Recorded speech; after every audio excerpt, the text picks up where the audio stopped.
Republika e Shqipërisë më 29 mars shënoi 10 vjetorin e anëtarësimit në NATO. Ndam së bashku nderin dhe krenarinë e fluturimit të avioneve të NATO-s mbi qiellin shqiptar. Integrimi ynë atlantik ka forcuar paqen dhe sigurinë në këtë pjesë të Evropës. Republika e Shqipërisë ndërmori detyrim për të modernizuar dhe reformuar forcat e armatosura dhe besojmë se kjo po realizohet nga qeveria. Të gjithë qytetarët e vendit e presin këtë, pavarësisht origjinës së tyre etnike, besimeve fetare, përkatësisë politike dhe statusit social.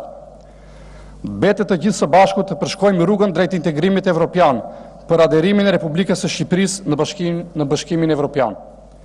Partia, sekretari i përgjithshëm i të cilës jam unë, Aleanca e Maqedonasve për Integrim Evropian, këtë angazhim të Republikës së Shqipërisë e ka vënë në mënyrë të qartë në ideologjinë e ekzistencës dhe aktivitetit të saj, dhe prandaj në këtë parlament solemnisht deklaroj: do të vazhdojmë betejën, Republika e Shqipërisë të filloj bisedimet për anëtarësim, që në fund të festojmë anëtarësimin e plot të atë dheu ton në Bashkimin Evropian, si një përfitim për secilin individualisht dhe për të gjithë së bashku.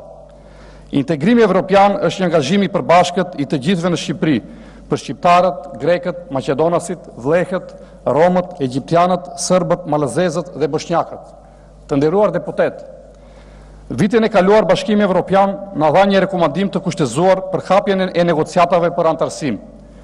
Të njëjtin rekomandim të kushtëzuar mori edhe Republika e Maqedonisë. Në qershor të vitit 2018, procesi i vlerësimit filloi si hapi i parë drejt hapjes së negociatave me Bashkimin Evropian, si në Shqipëri, ashtu edhe në Maqedoni. Përshëndesim rekomandimin e komisionerit Johannes Hahn se Shqipëria dhe Maqedonia kanë bërë përparime në zbatimin e reformave dhe për këtë arsye kërkojmë nga Këshilli i Evropës të përcaktojë datat për fillimin e bisedimeve për anëtarësim. Vendimi i Komisionit Evropian është një hap i rëndësishëm përpara drejt integrimit evropian të Shqipërisë dhe vendeve të Ballkanit Perëndimor në përgjithësi.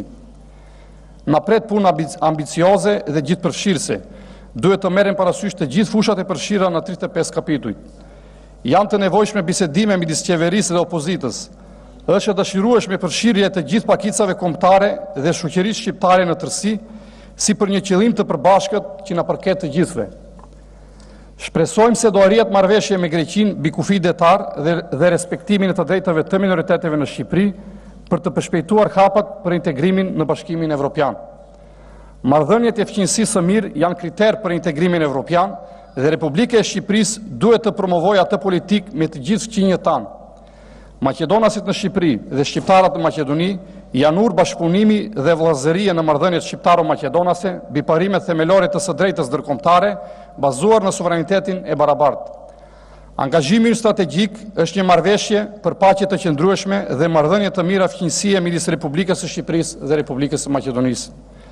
Unë besoj se Republika e Shqipërisë gëzohet që antari i 30 i NATO-s së shpejti do të bëhet Republika e Maqedonisë, si një garancie domosdoshme për paqen dhe sigurinë e Ballkanit në tërësi. Maqedonasit në Republikën e Shqipërisë, si qytetar loajal, mbështesin integrimin në Bashkimin Evropian të Republikës së Shqipërisë, sepse është atë dheu ynë. Faleminderit për vëmendjen.